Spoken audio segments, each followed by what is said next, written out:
हम में से कई लोगों को इलेक्शन के बेसिक चीज़ों की, जो कि एक वोटर को पता होनी चाहिए, उनकी पूरी जानकारी नहीं है। आज हम इन्हीं चीज़ों को डिस्कस करेंगे जो कि एक एलिजिबल वोटर को वोट देने से पहले ज़रूर पता होनी चाहिए। जैसे जिस इलेक्शन में हम वोट देने जा रहे हैं उसका प्रोसेस क्या है। इलेक्शन प्रोसेस को जानने से पहले हम बेसिकली समझ लेते हैं गवर्नमेंट ऑफ इंडिया के स्ट्रक्चर के बारे में। तो इंडियन कॉन्स्टिट्यूशन यानी भारत का संविधान फेडरल सिस्टम को फॉलो करता है। फेडरल सिस्टम के अकॉर्डिंग इंडिया में दो टाइप की गवर्नमेंट होती है, central government and state government. पहले बात करते हैं सेंट्रल गवर्नमेंट की। इंडियन पार्लियामेंट मतलब भारतीय संसद। Parliament of India is supreme legislative body of republic of India. मतलब parliament of India two houses से मिलकर बनता है, Rajya Sabha upper house and Lok Sabha lower house. Parliament अपने इन दो हाउसेज की मदद से लॉ यानी कानून बनाता है और लॉज पार्लियामेंट से पास होने के बाद प्रेसिडेंट के द्वारा उसको पूरे देश में लागू कर दिया जाता है। According to the constitution of India, Rajya Sabha में मैक्सिमम 250 मेंबर्स हो सकते हैं and current laws and provision के हिसाब से इसमें 245 मेंबर्स हैं। एंड वहीं लोकसभा में मैक्सिमम 552 मेंबर्स हो सकते हैं एंड करंटली इसमें 545 सीट्स हैं। तो ये सारे मेंबर्स संसद भवन यानी द हाउस ऑफ पार्लियामेंट जो कि दिल्ली में है उसमें मीटिंग करते हैं एंड लॉज से रिलेटेड डिस्कशन करते हैं। ये मीटिंग्स प्रेसिडेंट ऑफ इंडिया के अंडर होती है, जिनके पास इस मीटिंग को बुलाने और रद्द करने के राइट्स होते हैं। तो ये हमने समझा कि बेसिकली पार्लियामेंट होती क्या है, बट हमारा मेन फोकस है कि ये जो पार्लियामेंट मेंबर्स है इनका चुनाव कैसे होता है। तो इस टॉपिक से हम आ जाते हैं हमारे मेन टॉपिक पर, types of elections in India. तो बेसिकली 3 टाइप्स के इलेक्शंस होते हैं, जनरल इलेक्शंस यानी Lok Sabha elections, Rajya Sabha elections and state assembly elections. Lok Sabha elections की बात करें तो इसके इलेक्शंस हर 5 साल में होते हैं एंड इसके मेंबर्स को डायरेक्टली वोटिंग करके भारत के लोगों द्वारा चुना जाता है। इस पर्पज के लिए जैसा मैंने बताया कि करंटली 545 सीट्स हैं, जिसमें से 2 सीट्स एंग्लो इंडियन कम्युनिटी को प्रेसिडेंट ऑफ इंडिया नॉमिनेट करते हैं। तो बची सिर्फ 543 सीट्स जिनके लिए वोटिंग होती है। तो इन सीट्स को हर एक स्टेट को अलग अलग एरिया में डिवाइड करके नंबर ऑफ सीट्स एलोकेट कर दी जाती हैं एंड हर एक स्टेट की लोकसभा सीट्स फिक्स्ड होती हैं जो कि पॉपुलेशन के अकॉर्डिंग डिवाइड की गई हैं। फॉर एग्जाम्पल 2014 जनरल इलेक्शन में दिल्ली में 7 लोकसभा सीट्स थी एंड यूपी में सबसे ज्यादा 80 सीट्स थी, क्योंकि यूपी की पॉपुलेशन सारी स्टेट में सबसे ज्यादा है। अब इन सब सीट्स के अकॉर्डिंग हर एक एरिया से उस सीट के लिए कैंडिडेट्स खड़े होते हैं जो कि अलग अलग पार्टी को रिप्रेजेंट करते हैं।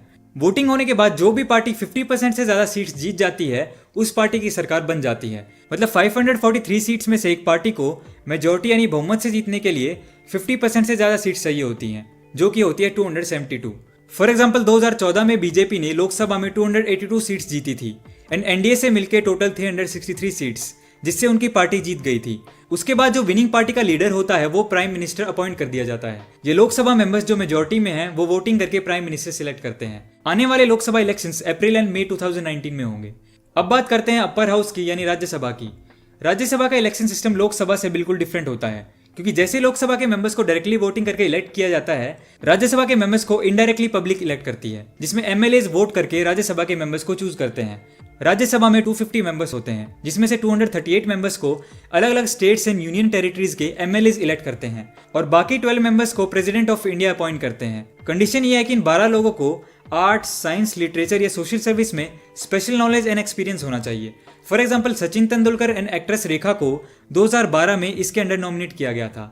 हर एक स्टेट की राज्यसभा सीट्स फिक्स्ड होती हैं। एक स्टेट कितने राज्यसभा मेंबर्स भेज सकती है ये उसकी पॉपुलेशन पे डिपेंड करता है। हर राज्यसभा मेंबर्स 6 साल तक के कार्यकाल में रहता है और इसमें 1/3 सीट्स के इलेक्शन हर 2 साल में होते हैं। तो राज्यसभा के इलेक्शंस के लिए एमएलएज यानी विधानसभा के मेंबर्स एसटीवी सिस्टम यानी सिंगल ट्रांसफरेबल वोट सिस्टम के जरिए राज्यसभा के मेंबर्स को चुनते हैं। ये एसटीवी सिस्टम थोड़ा कॉम्प्लिकेटेड होता है, अगर हम इसको अभी समझेंगे तो वीडियो बहुत लंबा हो जाएगा, इसलिए अभी के लिए हम इसे छोड़ देते हैं और हम चलते हैं अपने अगले पार्ट पर, जो है विधानसभा इलेक्शंस यानी स्टेट लेजिस्लेटिव असेंबली। तो विधानसभा इलेक्शंस मतलब एक स्टेट में विधानसभा के मेंबर्स यानी एमएलएज को जनता वोटिंग करके इलेक्ट करती है।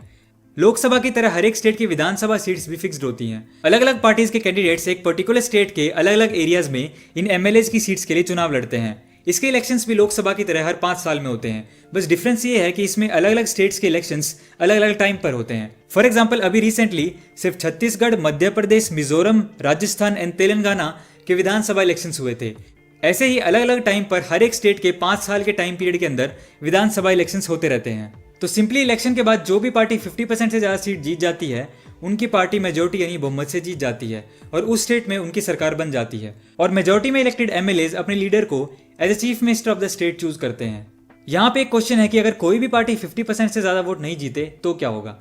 इसका एक एग्जाम्पल है 2013 में दिल्ली के विधानसभा इलेक्शंस, जिसमें टोटल 70 सीट्स हैं, जिसमें इलेक्शन के बाद बड़ी पार्टीज ने, बीजेपी ने 31 सीट्स जीती थी, आम आदमी पार्टी ने 28 एंड कांग्रेस ने 8 सीट्स। पर जैसा यहाँ पे मेजोरिटी से जीतने के लिए 36 सीट्स चाहिए, तो इस वजह से बीजेपी बहुमत से सरकार नहीं बना पाई।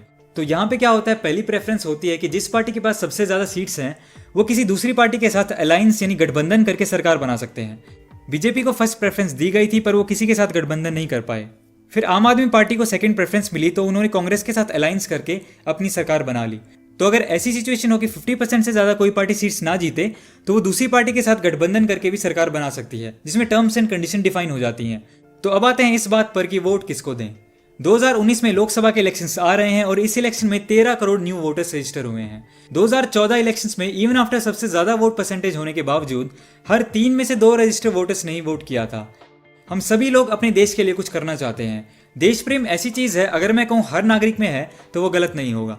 तो एज अ जिम्मेदार नागरिक, it's not only our right, it's our duty to vote. Because हमारे वोट से ही हमारे देश के कोने कोने से अच्छे लोग चुन चुन के आएंगे और अच्छी सरकार बनाएंगे। अब एक बहुत बड़ा क्वेश्चन हमारे माइंड में हमेशा उठता है कि किसे वोट दें, किस बेसिस पे वोट दें। इसका बहुत ही सिंपल सा जवाब है। जैसे हमने अभी समझा कि पार्लियामेंट का स्ट्रक्चर क्या होता है, लोकसभा का इलेक्शन कैसे होता है, इससे हमें ये समझ में आया कि इंडियन कॉन्स्टिट्यूशन में ऑलरेडी इसके बारे में सब कुछ बहुत ही स्ट्रक्चर तरीके से लिखा हुआ है। हमारा काम सिर्फ अपने एरिया से जो कैंडिडेट खड़े हो रहे हैं अलग अलग पार्टीज से, उनके बारे में सोचना है। उनकी education, qualification, career, aspiration, motives, personality, credibility, इन सब चीज़ों को देखना है।